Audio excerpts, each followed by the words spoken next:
I had to get all clean shaven for the return of one of my favorites. Heroes of Shadowverse is here, and with Heroes of Shadowverse, we brought back a bunch of fan favorite characters from the storyline and from formats in the past. And one of my favorite characters from the story is Mono. And Mono is very heavily featured in one of the newer, or should I say, revitalized decks, Evo Blood. Evo Blood has come out with a ton of new support and is taking the ladder by storm. If you have been playing on the ladder, you probably noticed that a lot of the ladder has been either Evo Blood or Wrath Blood. And let me tell you, Evo Blood is very strong. With cards such as Metallic Bat and Hypodermic Devil, the Evolve package for Bloodcraft has gone through the roof.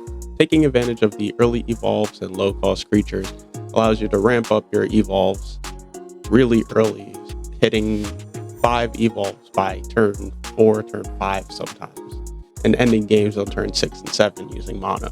Speaking of Mono, Mono is one of the greatest game closers that Bloodcraft has ever seen, being able to not only evolve herself, but evolve any Machina followers along with her. Then, once you've hit 10 evolves throughout the course of the game, when Mono attacks, she gives all evolved followers Storm, which can really easily add up to 20 damage. Let's take a look at the deck, go over some of the combos, and some of the explanations for some of my card choices. Let's get right into it. So here we have the deck. If you need to pause the video here, go ahead. If you need to take a look at any of the cards or scan the QR code in the top left. We're going to kick things off with the Machina package as one of my favorite parts of this deck. We have the Ruins of Aeolon.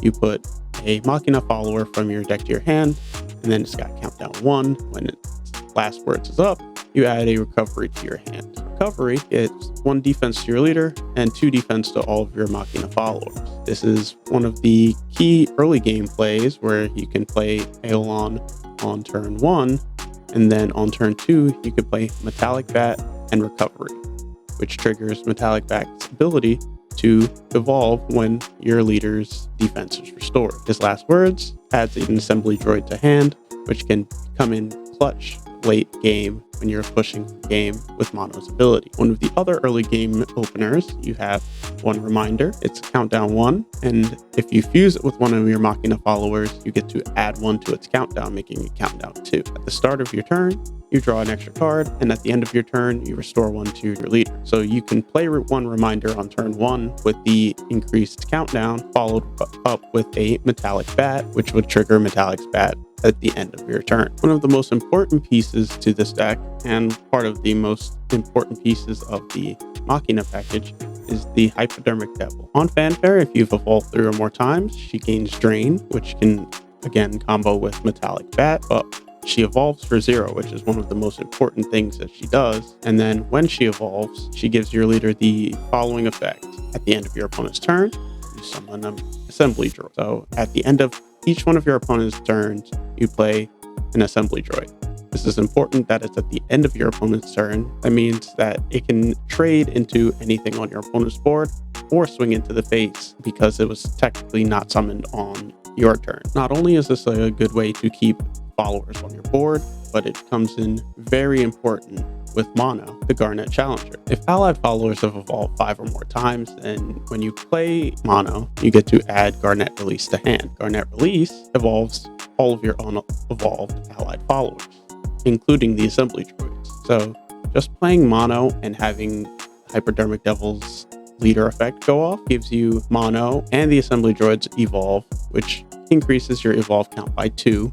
And that's 9 total damage to your opponent's face. Now also, not only is Mono a 6/6, when she evolves Strike, if you've evolved 10 or more times, she gives all of your evolved followers Storm, which can easily add up to 20 or more life. So now you can see why Mono is one of the greatest game closers that Bloodcraft has ever seen, because not only does she become a 6/6 with Storm, she also evolves all of your Machina followers and gives all of your evolved followers Storm. In addition to this, the last card in the Machina package is Red Hot Gossip. It deals 3 damage to a random enemy follower and then adds a random Machina follower to your hand. You only have 3 Machina followers, so it's going to be one of your key pieces every time you use it. And when you've evolved 5 or more times, you deal 3 to your opponent's face. And then if you've done 7, it becomes a 1-cost card. So for 1 cost, you're dealing 3 to a follower, 3 to your enemy, and tutoring out one of your essential pieces. This is a very clutch card. Complementary package to this deck, the reason why it's called Evolve Blood, is the Evolve package. The first card is obviously going to be Blooming Dancer. Blooming Dancer is a staple in all Evolve-based decks. If any evolved allied followers are in play, you evolve this follower on Fanfare. It becomes a 4/3 with the last words draw a card.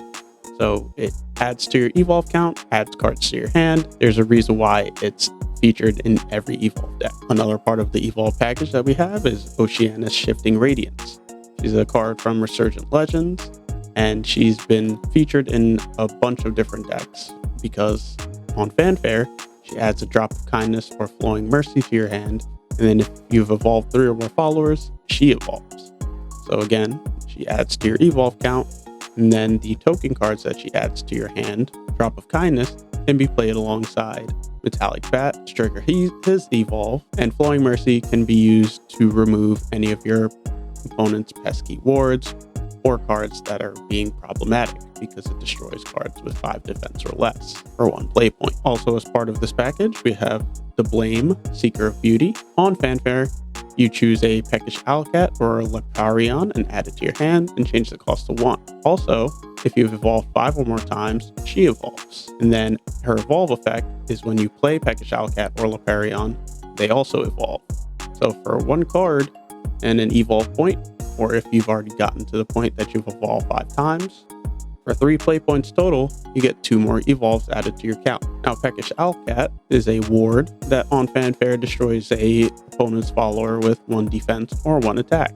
It can get rid of some of the pesky units in the early game, or some of the stronger units in the later game that have taken some chip damage. And Leparion is just a storm unit, and when it evolves, it's a 4/3 with storm. You can use this to start lowering your opponent's life total. That way, when it comes time for your mono turn, the threshold that you have to hit is a lot lower, and you don't have to put out 20 damage in a turn, though 20 damage is not that hard to do. Next up, we have Goodell, Ravenous King. He is Drain, and on Fanfare, he can destroy a unit. If that unit is evolved, then he evolves, and you draw 2 cards. The Drain is very handy for restoring your life, and Metallic Bat loves to see life gain just as much as you do. Drawing cards lets you dig deeper into your deck for more of your pieces and keeps your foot on the gas pedal. And being able to trade into things is amazing. We also have Lian and Alfie Hunters. It fuses with any kind of card, so you're not restricted to specifically Blood or Machina cards. And then if you've evolved 5 or more times throughout the course of the match, you evolve into Lian and Alfie Companions.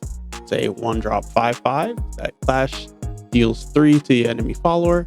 It cannot take effect damage and cannot be destroyed by effects. It's a very sticky card and is very good into decks that play lots of removal, like Dragoncraft, Runecraft, and Forestcraft. But its main usage is on Lian and Alfie Hunters because it's a ward that clash deals 1 to the enemy follower, but the most important part is that it evolves when it sees one of your other followers evolve. So if you play this next to a Metallic Bat and the Metallic Bat evolves, Alfie evolves. If you put this down and then you trigger off Garnet Release and evolve your Machina followers, this also evolves. So this is just another thing that you use to up your evolve count, but it's also a really strong unit when it evolves because it starts dealing 3 damage to the units that are attacking into it or it's attacking. And the last part of the Evo package is Ruler of Retribution, is Invocation, which is at the start of turn. If you have evolved 5 or more followers throughout the course of the game, he gets brought to the board from your deck for free, and he has innate rush. If you have to play him on Fanfare, he restores 3 defense, and he still has rush. And last words, you add a Ruler of Retribution to your deck, change his cost to 1, and turn him into a 10/10. 10/10 1-drop, pretty impressive. Now, one of the game-ending combos of the deck is when Rule of Retribution comes out, and you have the Assembly Droid on your field as well. If you use your evolve point on Ruler of Retribution, it ups your evolve count.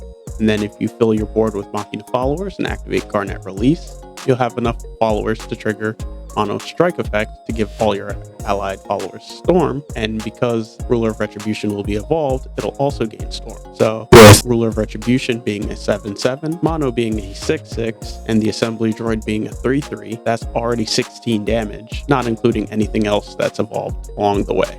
And the last couple cards to bring the deck together are Asuka and Shiori twins. They draw 2 cards, they restore 2 defense, and recover 2 play points if you have more evolve points than your opponent. So it's something that you play going second, and you get your maximum benefit off of it. Bloody Session, where you select 2 Bloodcraft followers. You deal the first Bloodcraft follower's attack to all of your opponent's followers, and you restore the second follower's defense to your leader.